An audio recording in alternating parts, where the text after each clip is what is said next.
ஒருமுறை தேவலோகத்தில் சிவபூஜை செய்ய பூலோகத்து பூக்கள் தேவைப்பட்டதாம்.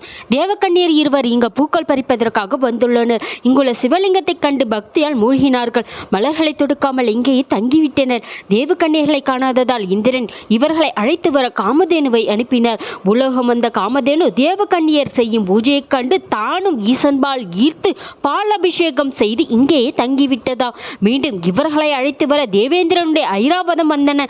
ஐராவதமும் இங்கு வந்து இவர்களுடைய பூஜையில் மயங்கி இங்கேயே தங்கிவிட்டதாம். கோபமுற்ற தேவேந்திரன் பூலோகம் வந்தார். இங்கு அனைவரும் சிவபூஜை செய்வதை பார்த்து தேவேந்திரன் சிவபூஜை செய்து சிவபெருமானின் அருளை பெற்றார். தேவக்கன்னியர் ஐராவதம் மற்றும் காமதேனு மூவரும் வணங்கியதனால் இவ்வூருக்கும் பெண்ணாகடம் என்ற திருப்பெயரும் ஏற்பட்டன. இந்த கோவிலை பற்றிய முழுமையான விவரம் கொண்ட வீடியோ நம்ம காணொலியில் இடம்பெற்றிருக்கு. நீங்க என்னமோ நம்ம சேனலுக்கு சப்ஸ்கிரைப் பண்ணலன்னா சப்ஸ்கிரைப் பண்ணிக்கோங்க. நன்றி, வணக்கம்.